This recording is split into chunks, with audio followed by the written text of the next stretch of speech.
Is this heaven? No, it's a podcast. Welcome to the Field of Geeks podcast.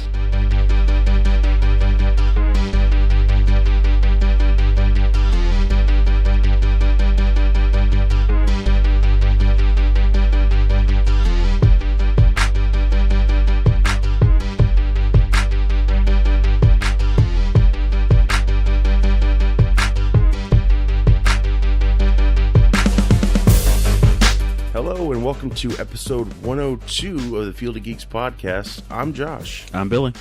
Billy's back. I'm back. Thank you. Guess who's back? Back.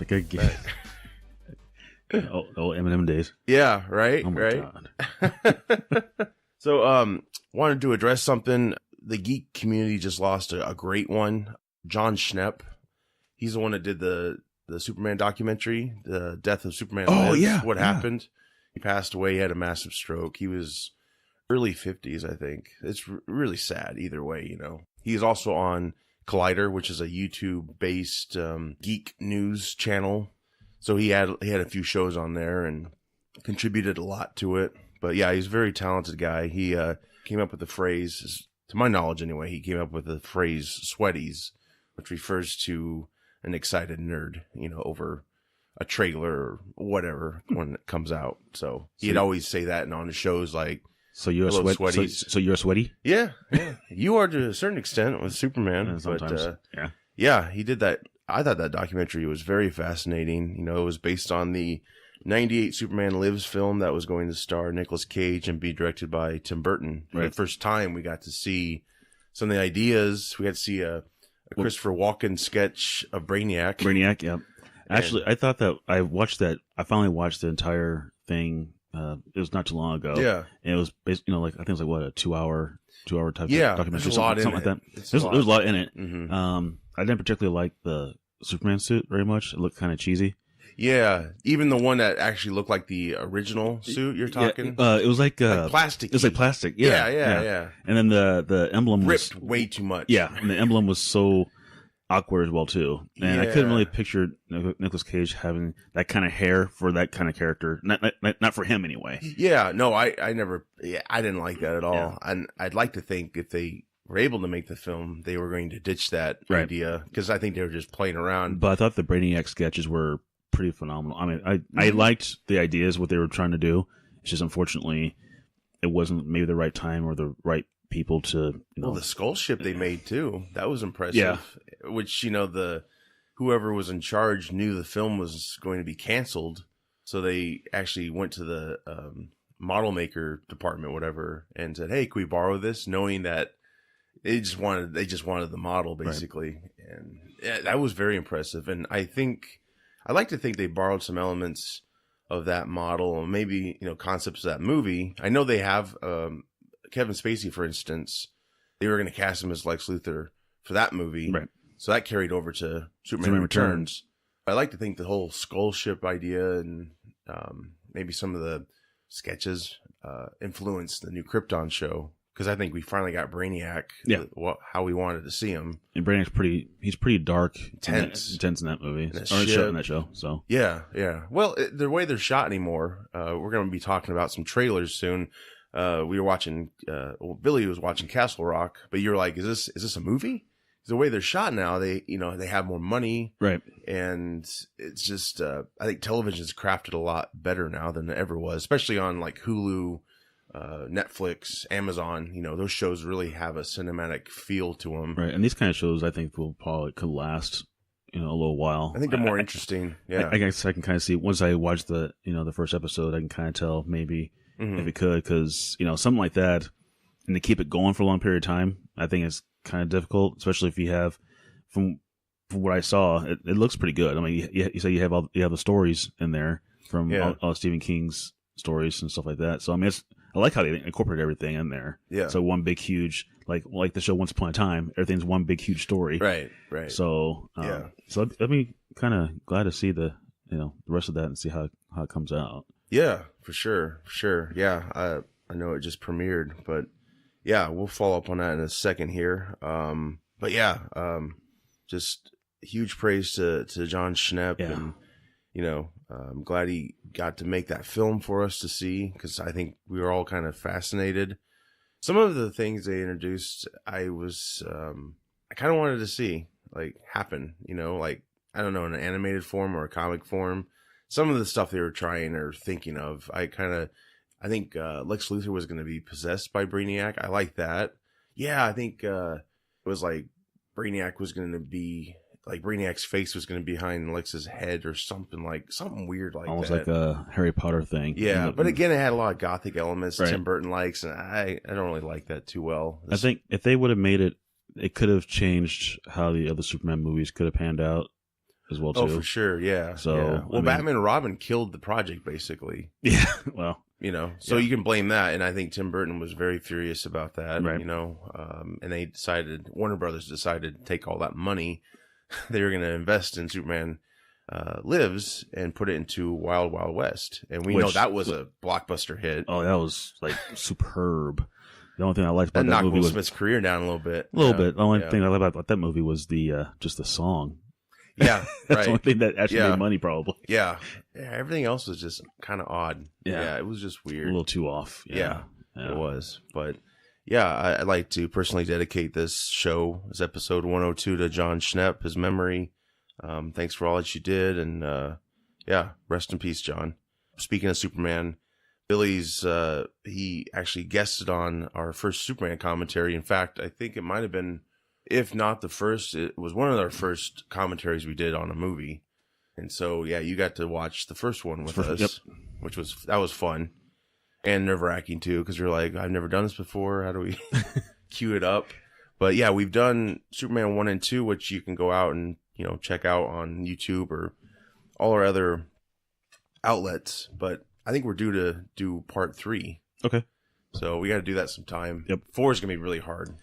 Maybe not. 4 really. Might be very entertaining because, man, that's an awful movie, and I think we could really have some fun with it. I've seen that movie a lot of times, and I've seen trailers on the way the movie should have been, I guess, when it came to Nuclear Man. Oh yeah. So I don't know if that's real or not, but I mean, some of that stuff that they had in the trailer stuff was actually a little bit better than the actual movie itself. So they're actually, I think it's in a new, it's got to be in a new comic, of course, not any movies, because why would we want to make a Man of Steel 2?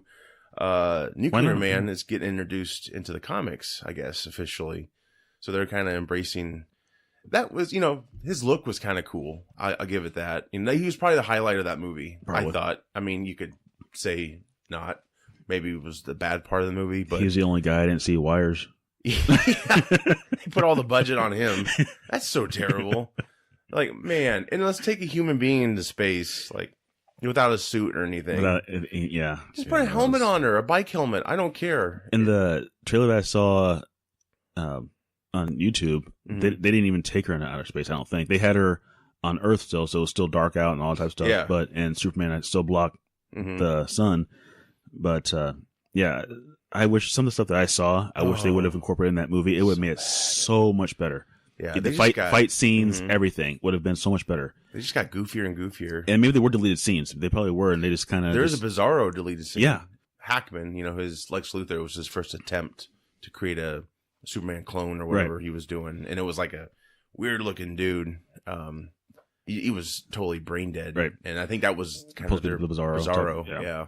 So that stuff would have been probably a lot better. I'm not sure if it would have made the movie any better, but it would at least would have made a little more sense in certain ways. So, It's just funny how his hair can hold that weight, but they can just cut it with regular, I was like, what? Wire cutters, really? Like, yeah. All right. Well, actually, it was so easy. They didn't cut the hair. They cut the is that what they cut? The portion that was holding the hair. Yeah. So they cut that part off because there's only a piece of hair that was like not even an inch long. So let's have to cut that part off and took the piece of hair. Right. So yeah, they didn't know much about. He knew much about DNA, but I'm sure if Superman knew about DNA, he'd be like, "No, you're not going to have my hair in some museum." Sorry. Well, he probably didn't think that anyone's going to be smart enough to make a. Yeah. Right. But yeah, we're definitely due to do those 2 films, and of course we got Returns after that, and Man of Steel, which I think would be kind of a labor of love in a way. I mean, there's some problems with it, but I mean, not every movie's perfect. Right.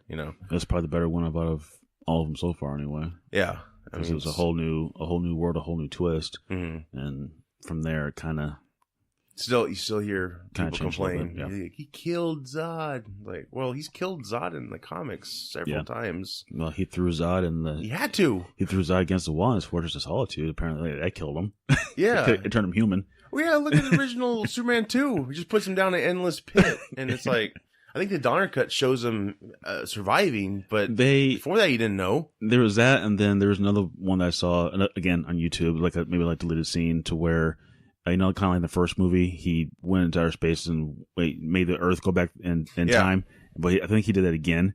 And so it made Zod and his crew go back into the Phantom Zone capsule thing. Mm-hmm. So I don't know if that would have been a little bit better. There's no stakes when you do that time travel thing. It's just stupid. Yeah, so. I know, that was like, really? We're doing this crap? Okay. And then she's pregnant still? I don't know. They don't probably really consider all those elements canon, because Superman Returns was supposed to be the 3 to Donner's vision, and that kind of didn't work out the way it was. No, it was just too boring. I think if it was fine. The fight scenes were good. All the Superman scenes were fine for the most part. There were times, I did get kind of off track a little bit too. I mean, it looked expensive. It's a really attractive movie, I think, but he's not punching anybody. He's just taking bullets and taking kryptonite. The only time he tries to punch, I think, is when he's powerless. Yeah. It's like he can't fight. He's just... He gets thrown off a cliff. Yeah, he lifts a rock, and that's pretty much it. But, it's then nearly dies trying to go in outer space. So, it's unfortunate, yeah. WB doesn't have a good track record of good decisions, Not right now. I mean, I'm hoping... Justice League, when that came out, that was okay, but... We got 2 DC movies that are coming our way, and we got trailers from the San Diego Comic-Con, so...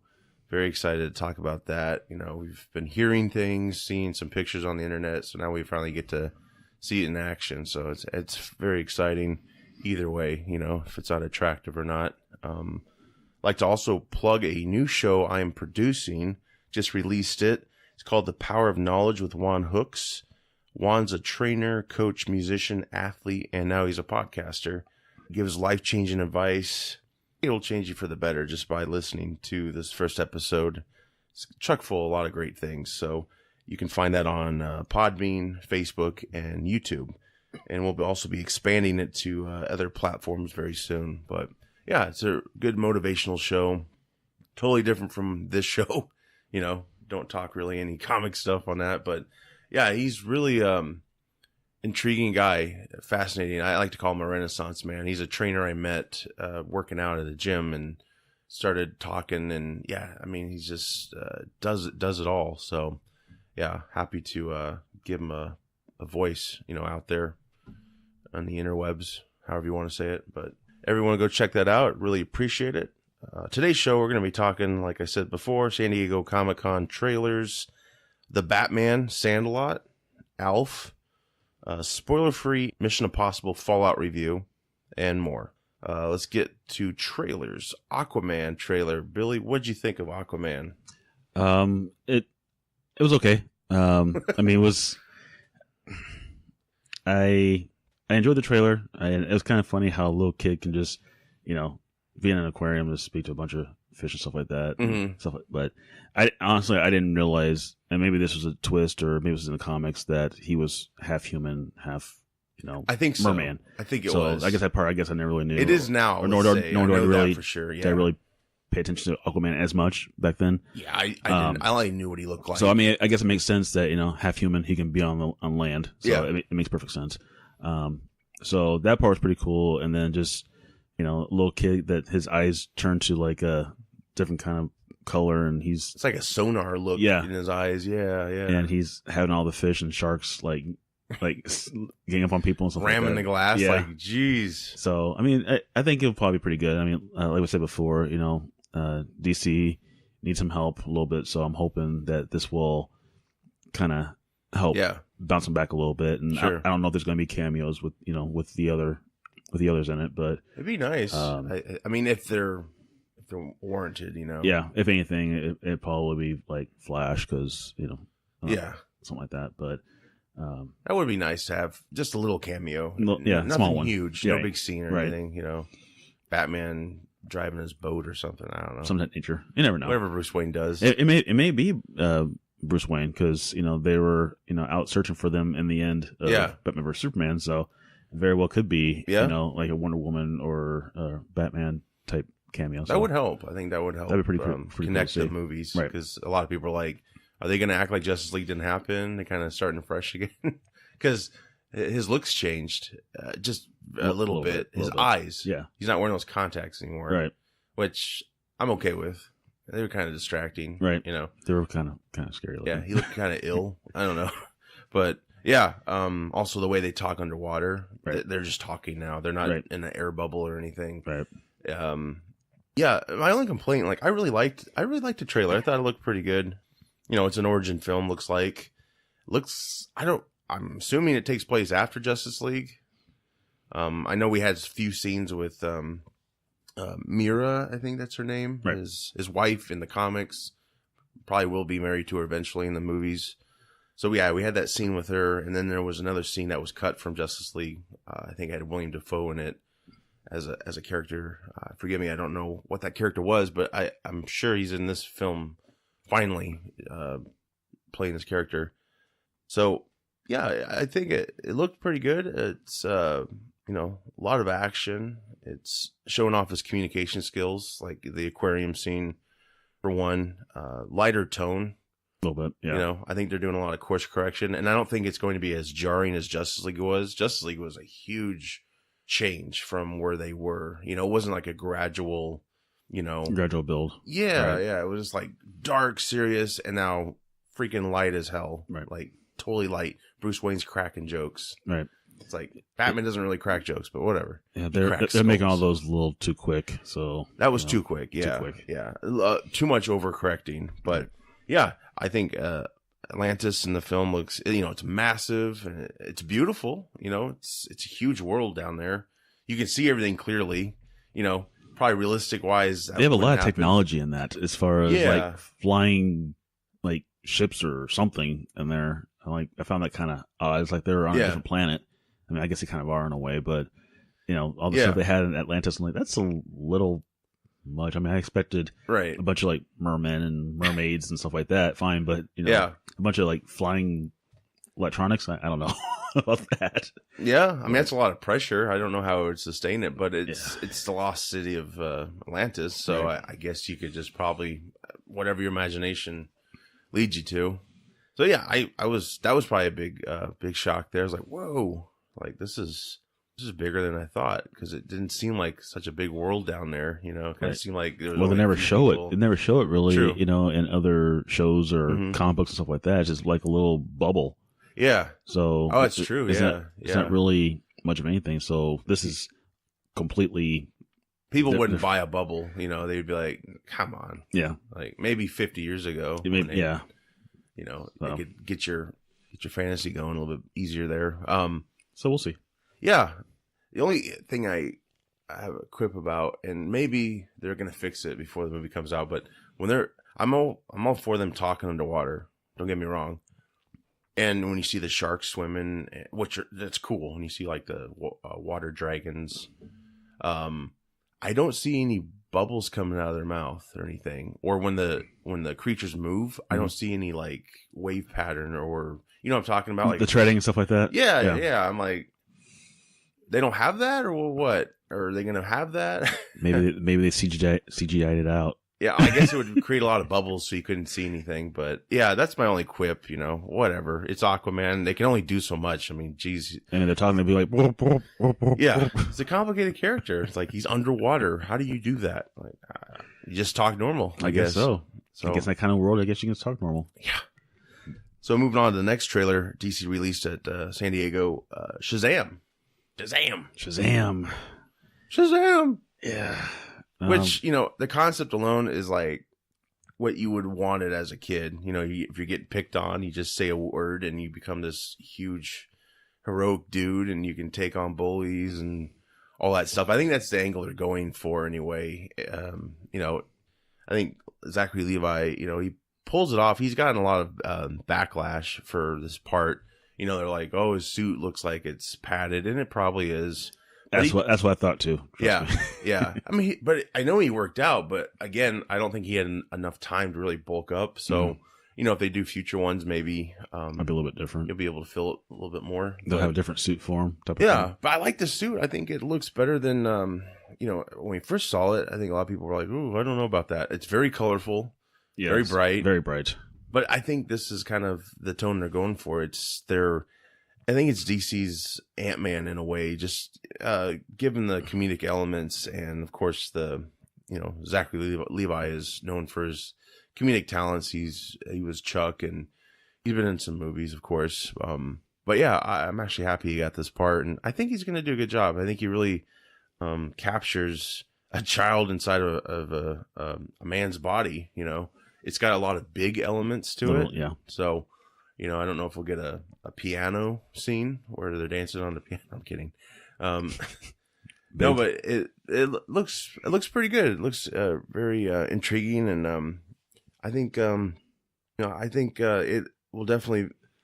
It might make more than Aquaman. I don't know, just given that I could see parents bringing their kids to this one, and the kids not being so bored. Right. You know, with it just seems like a fun ride, basically. That's probably the reason why I didn't like when I first saw the trailer. Mm-hmm. I didn't hear the voices. I was kind of just watching the trailer go by, and when I first saw it, it looked kind of silly to me at 1st. I'm like, I don't know. I'm like, this is this is maybe a little too geeky. But I was watching not too long ago and actually hearing the voices and some of the acting going on. I mean, the whole thing of, you know, I'm a superhero. It's a little kid that's, you know, grown up for, you know, a few minutes, you know, trying to be the hero. So I don't know. We'll see what happens. And it's probably more of a kid's, you know, area than, you know, because I'm used to seeing Shazam being serious and, you know, being, you know, well, that's the beauty of it. Like, if they bring him into like other movies, like if he makes an appearance in a Superman film or a Batman film or whatever, he can be serious then. He's basically, this is his origins. You know, again, we're doing an origin piece, but we've never seen Shazam on the big screen or Aquaman. Well, it's kind of like, you know, Spider-Man in the Avengers movies or stuff like that, because he's a kid, and so he's like, you know, I'm Spider-Man type of thing, but then he joins the Avenger you know, group, and then it works for that. It works for that. So hopefully, only time will tell, you know. Yeah, I'm digging the, you know, when he's trying to fly, that's funny, you know, he's like, oh! And he falls. And then, you know, at the end, when he gets shot at, and he's like, I'm bulletproof, and he's like laughing with his friend, and turns to the bad guys, you're dead. Yeah, so it's more of it seems like a comedy type thing. Yeah, I think it's really directed towards kids. At least for right now, anyway. Yeah, he's drinking cola, you know, I mean, he's just acting like a kid who had those powers. Popcorn. Yeah, right. I'm strong. Yeah, right. I'm hungry too. So yeah, I think it's fine. I think I'm definitely going to go see him either way. But, you know, I think it's wise to get away from all this darkness in a way. You know, maybe you can go back to that or have some dark elements in there. I mean, there is some darkness when he gets his powers anyway. That subway scene, you know, not to say there's like death or anything, but it's not all lit up, you know, and cheerfully. You know, the dude in the hood, he's like, "Say my name." It's like, whoa. I'm a kid. What's going on? Looking at his cape, looks like the top part of his cape is like a hood type of thing. That's the new look for him in the comics? So they're adapting, like Aquaman. They're adapting a lot of the New 52 elements that were introduced. Aquaman, I don't know if he was always half human, half Atlantean. I think that's how you say it. Might have been, you know, changed recently. So, which I think is clever. You know, kind of give you that both worlds thing. But yeah. I think Shazam looks great. Getting away from lighter tone films to pretty much a dark tone television show, which is going to be on the DC universe, which you have to subscribe to. You get all the Batmans and all the movies they've done. You get all that stuff with this package, and then you get to see the Titans show. And I think they're going to have a Swamp Thing and a Harley Quinn cartoon. But of course, I'm talking about Titans, which is the trailer we got to see. It's definitely darker, and it's, you know, it's not the same old Robin that you see in the other movies that's really giddy and, you know, hi Batman, you know, come on Batman. It's more like, forget you Batman. Yeah. So it's a lot darker, and so I like to see that, and they seem to be incorporating a lot of you know, characters that could work out pretty well for the show. There's been some backlash on one of the characters, which I thought was kind of odd. It's just a character. I don't think it really matters who play what color they are. They're going to be CGI'd pretty much anyway for the most part. So yeah, it doesn't really matter. But I'm kind of excited to see how this goes, and we'll see. Yeah, honestly, Robin's the only thing that attracts me to it. I like the suit. It's like it kind of looks like Chris O'Donnell's first Robin suit. Yeah, I like how he's got like the Robin symbol looks like it comes off and he can throw it, right, and it sticks into a wall. I did find the fuck Batman off-putting. I just like, really? Like, if you're Nightwing, I get that because that's when he broke from Batman. But if you're still wearing Robin outfit, like, why? What did he do to you?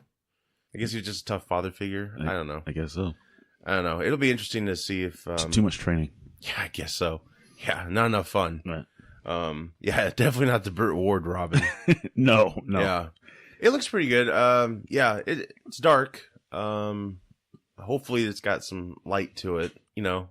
I get doing the dark elements, but I think sometimes if you constantly do that, you lose the true element of from the comics and stuff. Like, yeah, you got to have fun too, I think, and it doesn't always have to be dark. I think it's just an oversaturation.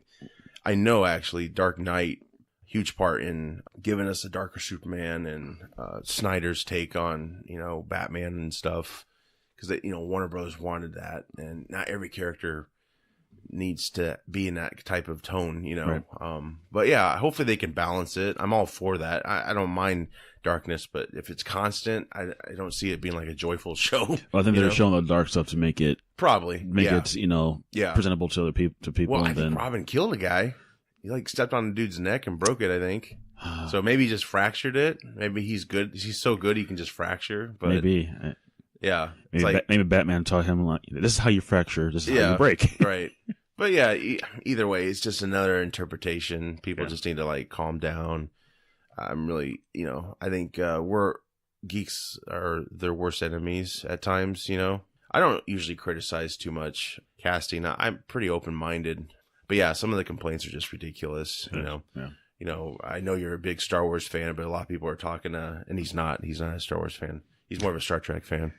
No, he's not either. No, but a lot of people are like not happy with The Last Jedi, and they want it like removed from the record. And it's like, calm the hell down. I did hear a lot of people say that it wasn't as good as I'd be fascinated to know if you actually liked The Last Jedi, given that because these people are criticizing it. They're like fanboys, right? But I'm going to tell you no, because did you see it? I'm not going to see it. Oh, well, that just destroys my whole theory. So, yeah. Well, maybe we'll get you a beer and trick you. There might be a lot of them. There's a lot of them. Yeah, you won't even be able to comprehend what you saw. Precisely. Yeah. So moving on to Venom. This is the second trailer that got introduced. I think we had a delay. San Diego got the trailer, but we, as in public, didn't get it till this week. So, what are your thoughts on Venom? Do you know much about Venom? I don't, although, I know he's like a symbiote. He's kind of like a evil Spider-Man, sort of, or he was, I think, made that way before. This he was already that way. Yeah. This one's a different twist. I'm used to seeing Venom as, here he's pretty like evil looking, and he, he's kind of like the bully, but yet, he's playing more of a hero than a villain. So that part I'm not used to seeing, because he's actually going out and actually, getting bad guys. So, and you see him in the comics and movies as being the villain, and of course being Spider-Man's enemy and stuff like that. Yeah. So that was really different. So I wonder how that's gonna, if they make another one, if he's gonna like turn evil, more of an evil type being and become a villain, and then become Spider-Man's enemy and stuff like that. So it's a different twist. I like some of the humor as well too. It's gonna be different. Yeah, I think they've taken a lot of inspiration from there's a new comic. It's probably not a new storyline anymore, but it's called like Agent Venom, and basically Eddie Brock works for SHIELD, and he uses Venom to basically do the good work. So in this one, it looks like they kind of, not to say he is an agent of Venom, but they're looks like they're just taking out bad guys. You know, I think it'd be unattractive if it was just about a bad guy and that's all. He just killed good people throughout the whole movie. Like, no one would want to see that. Not to say there's probably maybe a few casualties who are innocent in this film. I don't know, but it looks pretty terrifying. I think they're doing a good job with that. You know, a little shock value there.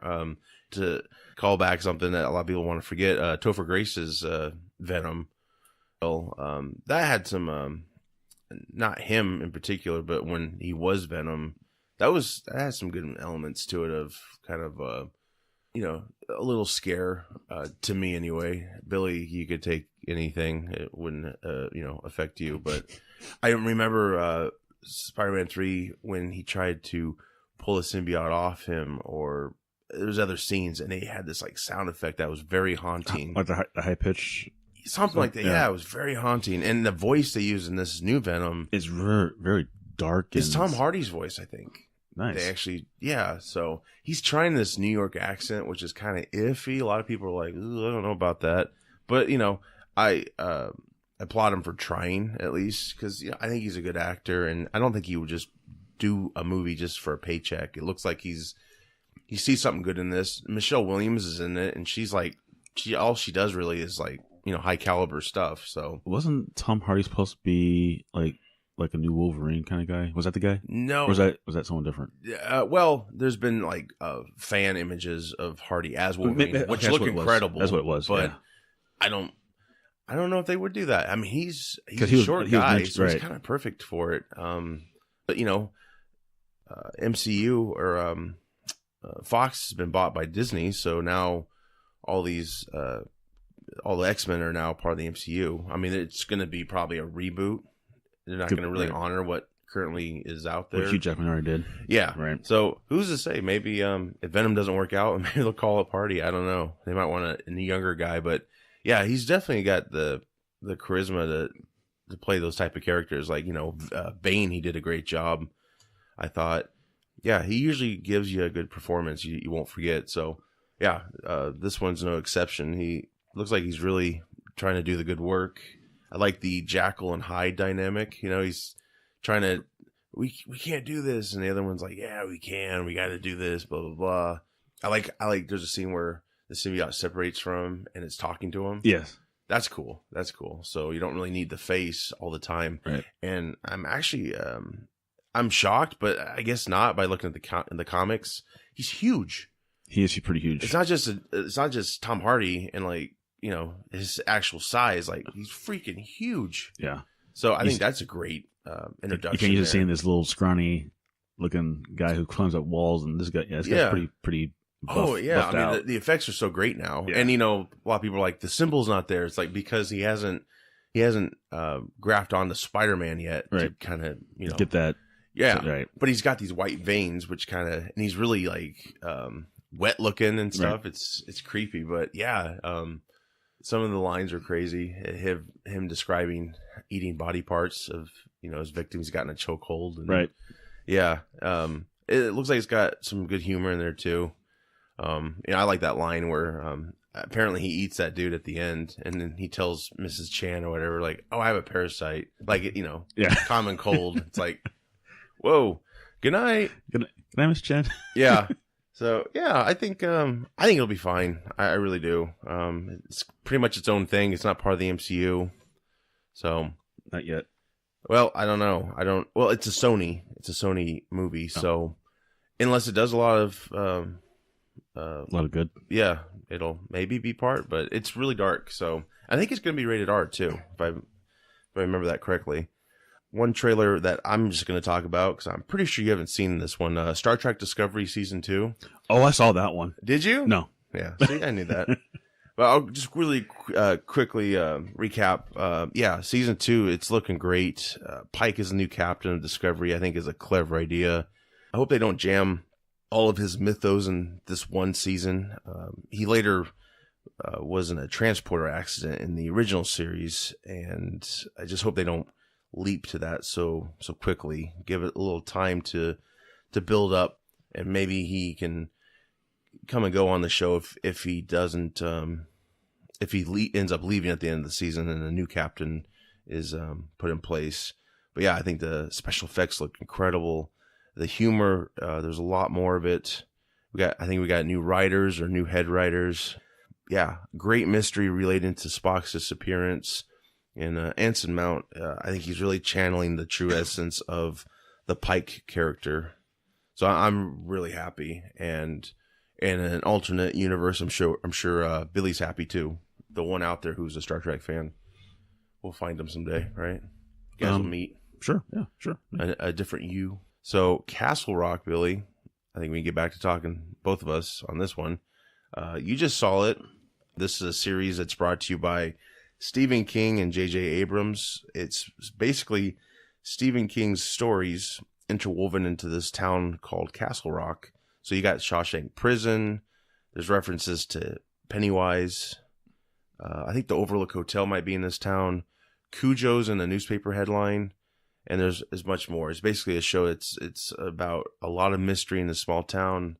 This dude's called back to the town, mysterious reasons. Bill Skarsgård plays this prisoner they find in Shawshank, and it's funny because he plays Pennywise currently. So it's almost like they're getting the actors who were in his big movies in this show, because you see Sissy Spacek. Yep.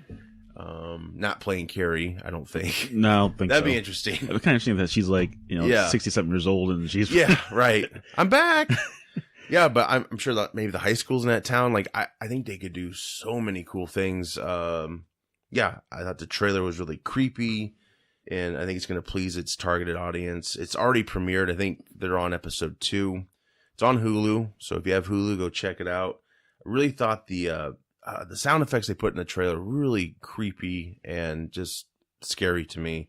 Rick Nelson's classic Lonesome Town song playing, that was creepy, I thought too. It just did a good job, I think, of making you look around your shoulder. Billy, it didn't faze him, of course, because I'm a chicken when it comes to these movies. But Billy, what did you think of Castle Rock? Just looking at it for 3 minutes, I think it looked pretty good.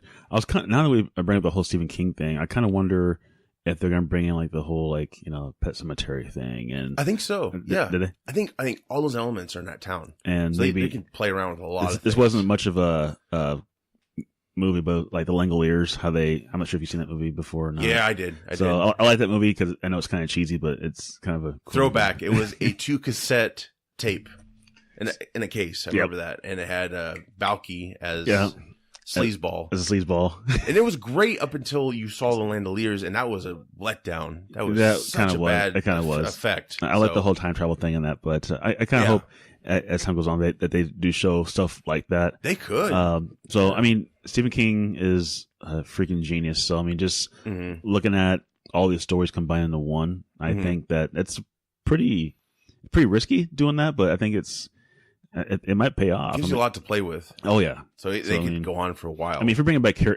people from previous movies, that's pretty cool. Yeah, I'm not sure. See, that's weird. I don't know if the events have already taken place or some are still happening. Like the main guy, he reads a newspaper article, or he's looking at a newspaper, and the headline is "Dog Attacks," something. So that's Cujo, right? Which I never seen Cujo, so. I like dogs, so I probably shouldn't say that. Might ruin my love for them, but I'll bring it over for you. Okay, yeah. Oh boy, yeah. Well, maybe I can take that one. I don't know. That was made a long time ago. Long time ago. But yeah, I think the House of Misery could be there. I mean, everything could be there. Yeah, I think it's a great idea. I like how they we saw the balloons, which references the It thing, and then the kid that played Mike in the most recent It movie. I think I saw a cameo of him as well too. So that's funny. If they're bringing in new and old characters or type, from previous movies, that's like that's almost ingenious right there. So. Yeah, I think so too. I don't know if the casting's on purpose, but it just happens. Dude playing Pennywise is the main dude. I was wondering about that too. I'm like, is that who I think it is? Yeah. And I'm like, wow. Yeah. Yeah, he did a great job, didn't he? Yeah, he already has long hair in here as well too, so he's already on his way. Yeah. Becoming a clown. So what if he is Pennywise in the show? That'd be cool. You never know. Could do it. I don't know. Yeah, I think it looks great. You have Hulu, so you can check it out anytime. I have to. Maybe next time we have you on, you can give us a review. So I'm interested to know what your thoughts were. I'm definitely gonna watch it. I might get Hulu either way to check it out. Well, my wife wants to get it for some other show. I don't know, but it's just another streaming service to pay for. We don't have cable, so it's we don't either. We just need internet. Yeah, we have. Yeah, you just need internet. Get you Roku, get the Hulu app, and you can pretty much watch just about whatever you want that they have on there. So, yeah, old movies, new movies, TV shows, everything. Yeah, but I'm pretty excited about the show. It looks pretty good. Just looking at it for 3 minutes, it's already got my it's very cinematic. Yeah, so. because we were talking about earlier, you were like, "Is this a movie?" Like it could be. I think it looks like might a movie. be I don't know if it's like a full run show or if it's just kind of like a mini series, that ends and can pick up again. Well, with this kind of thing, I think it'd be more like a mini series. I hope so. With all this, I'm a fan of less is more. I think that's more effective. Right. And if people like it enough, then you bring it back again, but you keep the less is more because you just, you have filler episodes. I think it just diminishes the show, Right. Like, you got all these CW shows, and I've kind of tuned out of those shows because there's a lot of filler episodes, a lot of repeating because, they run out of ideas. So I think, less is more. That's like the British way of doing it, the BBC way. Right. They have short run shows like Sherlock's a popular series that, it comes back once in a while because the actors in it are so big. They have movie careers now. Right. So they come back from when they come back and do like 3 episodes, right. But each episode is like an hour and a half long. Right. So they're like 3 mini movies pretty much. So I think that's a smart idea. I hope that's television's future. I just think, less is more.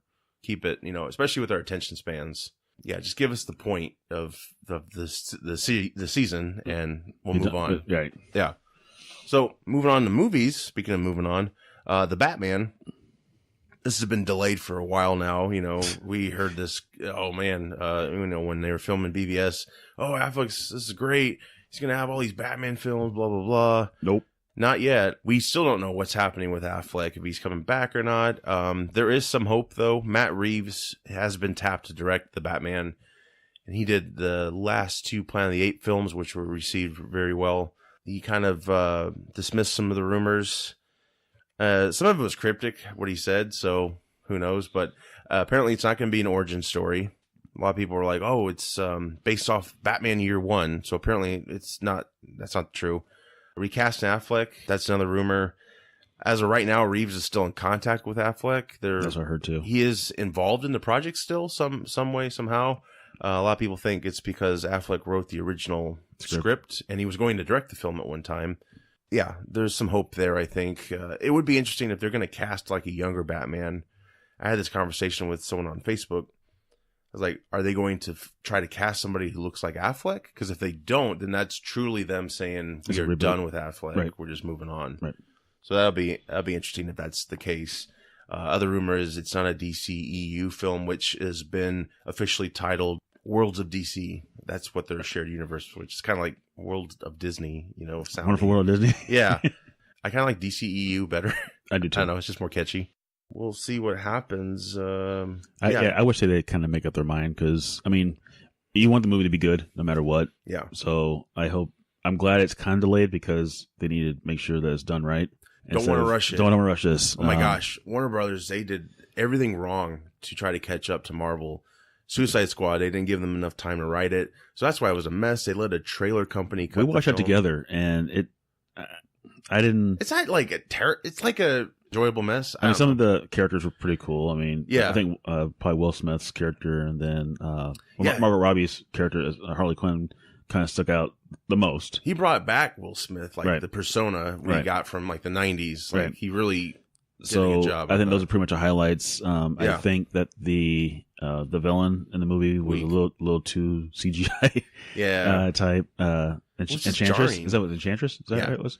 So it's just a jarring film. Yeah. It's like, why do you make Joker the bad guy? Yeah. Come on now. So, I hope they take their time on this. I don't care if it takes, I think a couple more years to get it right. Yeah. Matt Reeves is a good filmmaker, and I think he's going to give us something pretty incredible, I hope. It's going to be a noir-driven piece, so it's going to look a certain way. He did say he's going to, in a way, it sounded like he did say they are going to connect it to the DC world. That's what he said. So I don't know if that means DC world like in comics or the world of DC. It kind of connected to the movies. You mean? Yeah, I don't know if it's that or when he says DC World, because it's like different order referring to the DC world, which is the comics and all that stuff. I don't know. It's kind of cryptic. I kind of hope that they just move on, because we don't need any more really from beginning movies. We need to kind of just move on, just keep the story going. So they've done Batman's origins to death, I think. Yeah. You know, I mean, especially with his parents getting killed, which even though BVS explored that for like the third, fourth time, I thought it was the most artistic scene of their deaths we've ever seen. And I really like that, especially when Martha dies and her pupils dilate, and it's like, oh, because you never see that. You didn't see it in Keaton's movies. You didn't see that in the flashbacks of Val Kilmer's movie.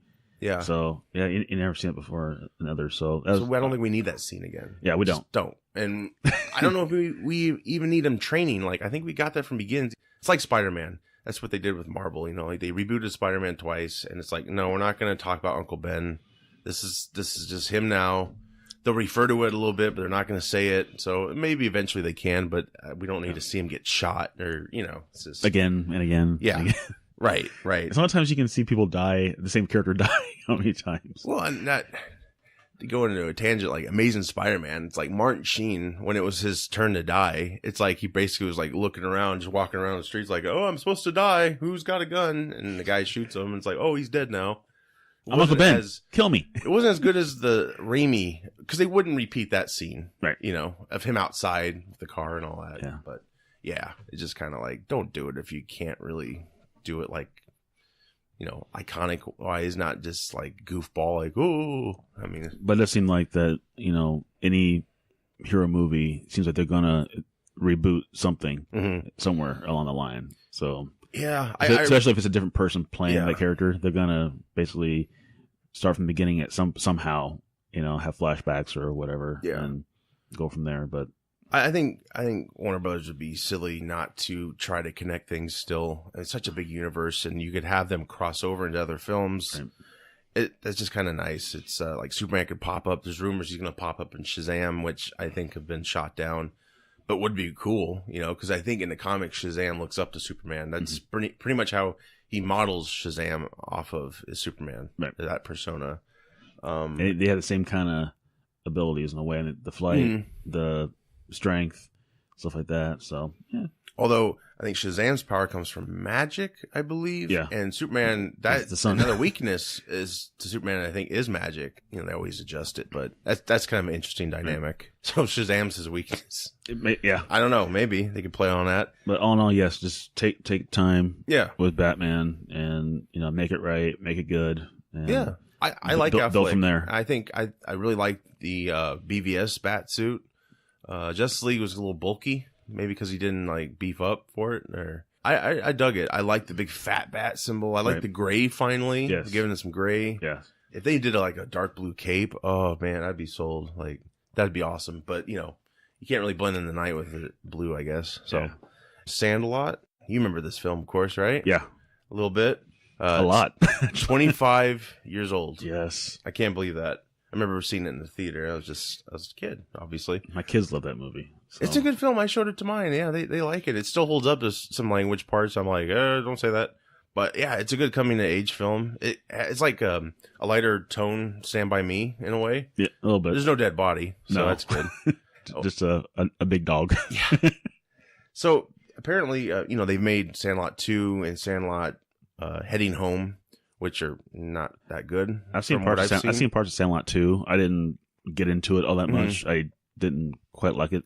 Just another group of kids. Another group of kids. I think James Earl Jones popped up in those films too. I think he popped up I know he popped up in the second one. Yeah. The third one, I don't know. I've never seen the third one. Heading Home had an appeal of they brought two of the original actors back. Wasn't one of them the one that played the dorky kid, the one that at first moved married Wendy Peppercorn, or is that her name?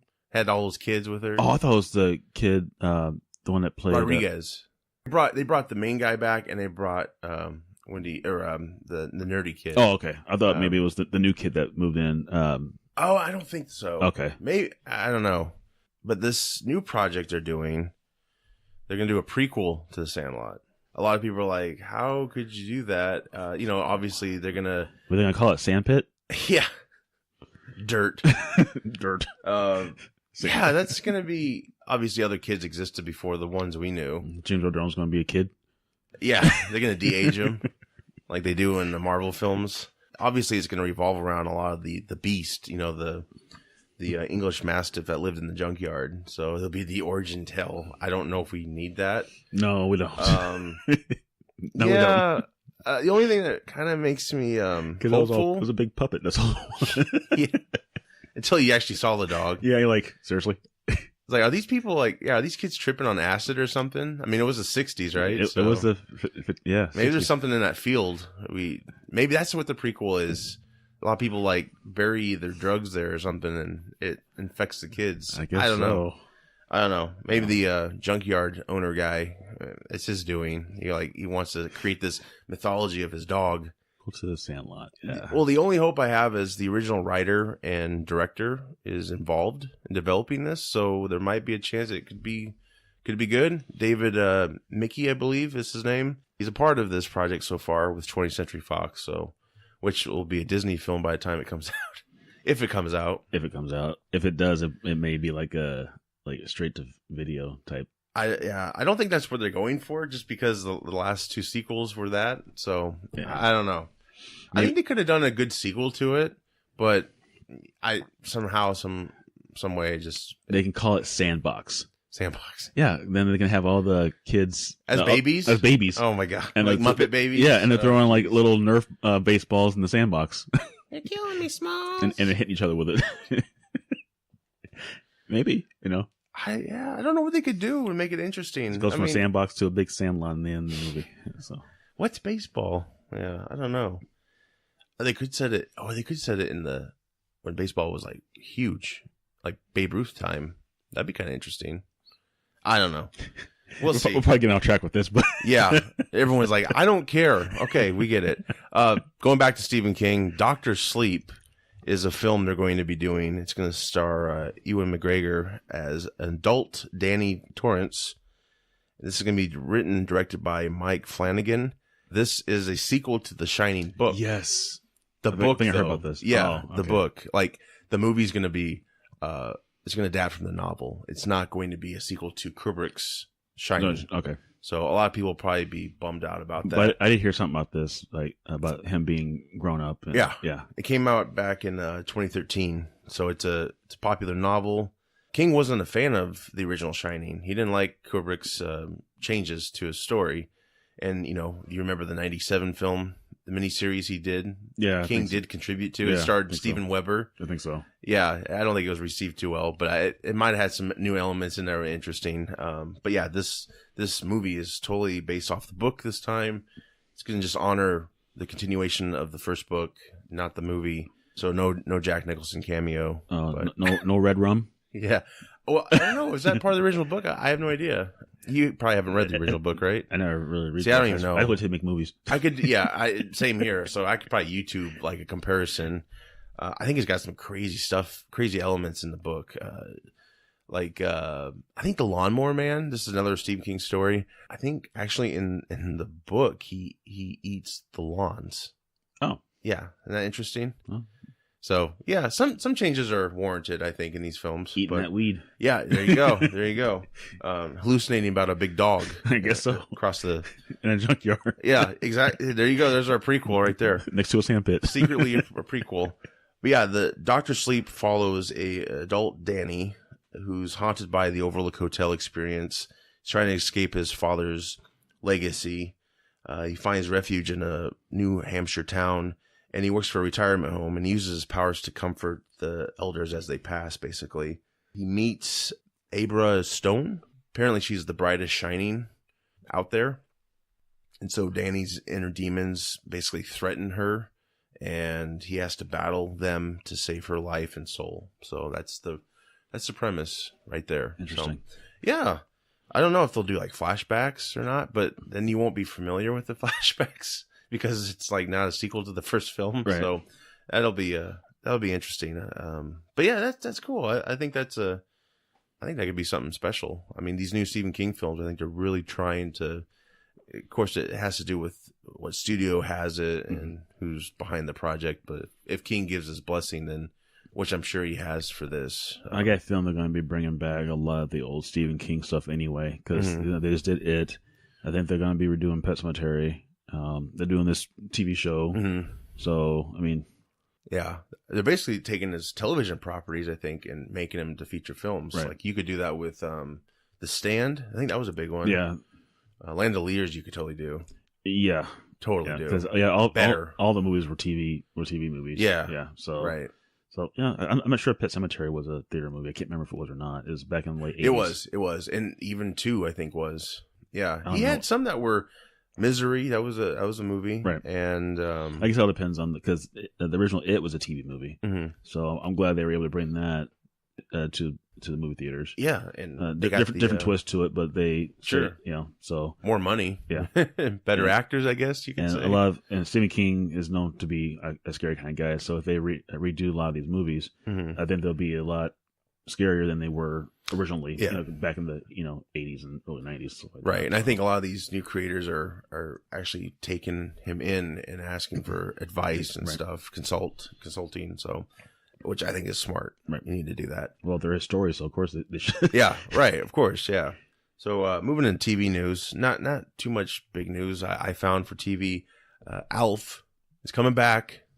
I don't know if you're a big fan of ALF back in the day. I was. No, is it coming back as far as like a whole new thing, or is it coming back as like syndication type thing, or is it actually bringing back new? I don't know. I think it's going to be like on one of the big networks, television format. Basically, he crash lands back to Earth and he is taken in by another family. Oh, so he comes back. So it's kind of like it's a continuation. Okay. Yeah, it's like Fuller House, which I think that's the best way to do these reboots, the old shows, or not reboots, but whatever you call them, refreshers, whatnot. But yeah, original creators are involved. Tom Patchett and Paul Fusco. I guess Fusco voiced ALF back in the day. ALF, of course, stands for Alien Life Form. Ran for 4 years originally. I had T-shirts. And I might have had some toys. I don't know if I watched it a lot. I think I did, but I don't remember much about it. Just it was in the 80s. So it was so it was all a haze. Yeah. He ate cats. It's on TV now. Honestly, I can't remember what channel it's on, but it's on now, and I catch it from time to time. Sure. I think my wife had a season of it as well too. I think. Really? So yeah, I don't know. I'll have to check that out again. I know back in '94, I want to say, there was another attempt to revive him. They had a TV movie or something, and I think it had Martin Sheen in it. It was like ABC had it. Vaguely remember it, but I remember it was another attempt to bring him back, so I don't know if they're going to even count that in its like mythos, or it's just like him after this last family. Right. It would be interesting to see if that family would make an appearance, you know. Or at least maybe the kids, maybe. Yeah, I don't know if I think the adults might have. I don't know if they're around still. I don't know if they are either. So, but maybe the other two. You could totally do the kids. He came back. Yeah, or recast them. You know, if the original actors don't want to do it, or maybe don't have the chops. You know, some of these kid actors leave and don't really stay away from it for a long time. Yeah, forever. So they're pretty. Yeah, rocky. That's they come back. I have a review for Mission Impossible Fallout. This will be a spoiler-free. Not sure if you're a Mission Impossible fan. I have not watched Mission Impossible. However, this will probably be the only one that I may try to watch. Yeah. Probably because, Henry Cavill's in it, but it looked pretty decent. I mean, yeah. Like I said, I never watched Mission Impossible. I never watched the shows. I never watched the movies before, but maybe this one might catch my eye. So the advice I'd give you is go back, start with Ghost Protocol, Rogue Nation, and then Fallout. You can see Fallout first. I mean, you can pretty much insert yourself wherever you want in the franchise. I mean, it's important to know some of the backstories, but it's not really. You can just take it in. It's kind of, good guy, bad guy. They got to get something. Almost like a Fast and Furious type of thing. Yeah, but not as ridiculous. Practical stunts. Tom Cruise is crazy. He does all these stunts. It's insane. Yeah, I heard he does a lot of his own stunts, right? Yeah, or tries to do all of them. Ghost Protocol. He climbed a building in Dubai, the tallest building in the world. I saw that in IMAX, and I felt like I was with him. It's very scary. just intense. It's just like, ugh. But yeah, I think you'd really like Ghost Protocol, Rogue Nation. Fallout is just as good. Rogue Nation might be more my favorite out of the last three, just because it introduced the Syndicate, which is like an evil IMF. And IMF stands for Impossible Mission Force. I believe that's what it stands for. Of course, this is all based off the 60s show, loosely. This one's a follow-up to Rogue Nation. Really amped up the franchise more. These last three have definitely done that. After the third one, it's kind of like, well, kind of like Fast and Furious in a way. You know, you thought it was done, but that still had some more to give. But yeah, nonstop action. In fact, it's quite stressful to watch, I think, because you're always on the edge of your seat. Like, oh my gosh, what's going on? Attractive sights, as usual with these films. Incredible stunts. Cruise learned to fly a helicopter, and he did like 100 skydiving jumps in this film. Wow! To get a shot right, not 100 times in the film he does it, but it's incredible. I don't know how he does it. I really don't. I hate to credit Scientology, but maybe there's something there. I don't know. That's how he makes big bucks. Holy crap. He's nuts. He does all these stunts and probably makes more money by doing that. Yeah. But they're effective. Like, you really feel like the movie's real. It doesn't take you out of it or anything. He's done some crazy motorcycle stunts as well. Mission Impossible 2 and Rogue Nation were pretty memorable. I'd say Rogue Nation more than MI2. This one's no exception. Man, he's going in and out of traffic. Just crazy. You just can't believe it. And he's not wearing a helmet, and he's going fast as hell. So he could die, like everything he does. Henry Cavill, he's the new character in the franchise. He plays CIA agent August Walker. He has a mustache, which this became a mustache gate when WB tried to do the reshoots to Justice League and wanted him to shave, and Paramount said no. Yeah, they had to give us the CGI upper lip. Yeah, that was I don't think the reshoots were necessary.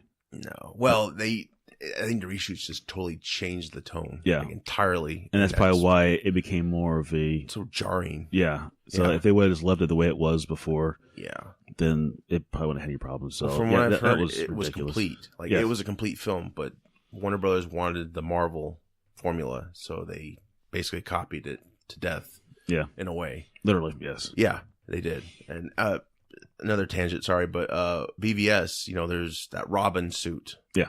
And everyone's like, oh, that's Jason Todd, because in the comics, Joker kills Jason Todd. Snyder revealed that it was actually going to be Dick Grayson.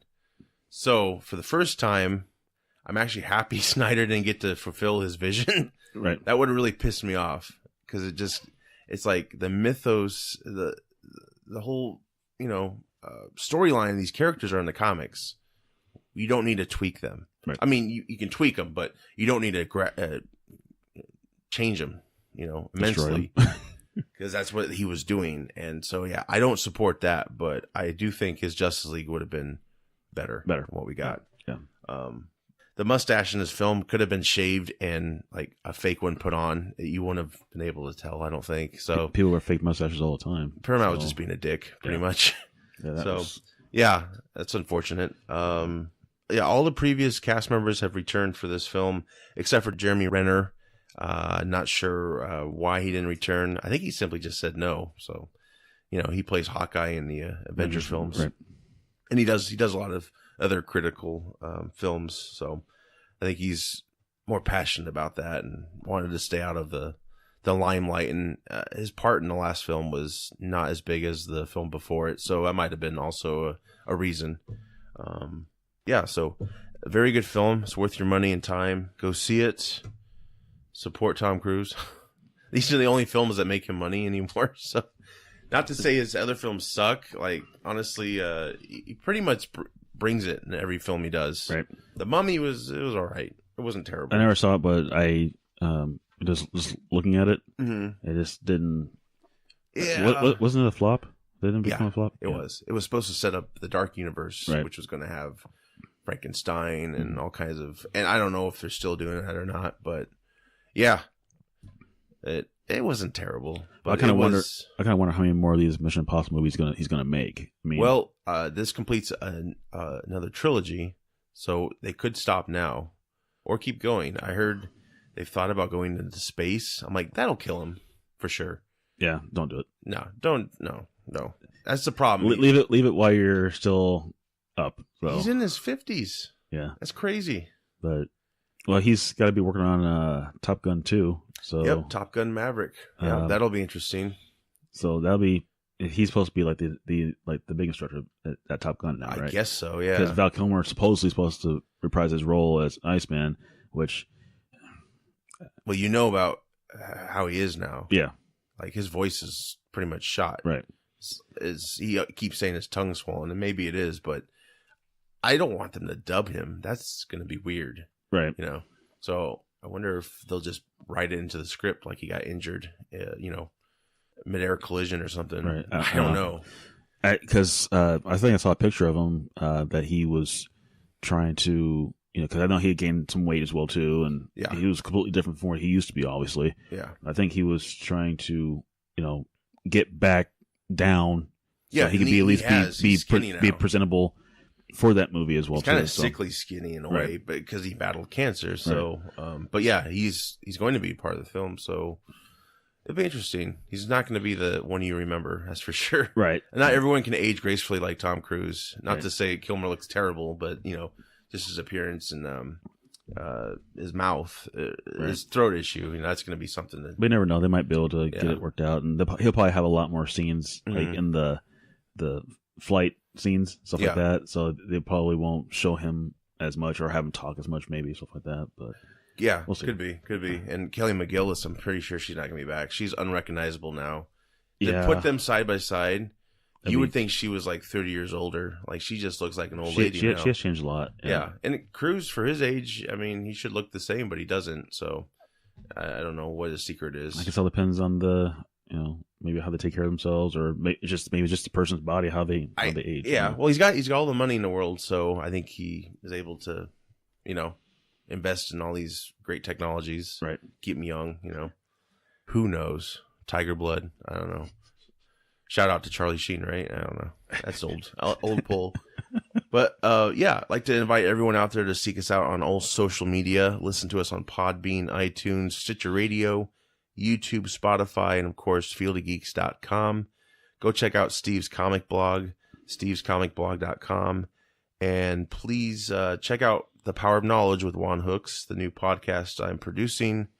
It's available on Podbean, Facebook, and YouTube, and we'll be expanding to other platforms very soon. Very good show. It's very motivating. Just listening to it again, I was like, I need to get back on track of, get in better shape and stuff. So, very inspirational, and he's got a lot of knowledge. So, definitely go check that out. With that said, thanks for being on the show, Billy. Appreciate it. Glad to be back. Yeah, anytime. We'll be back next week. I'm Josh. I'm Billy. Have a good one.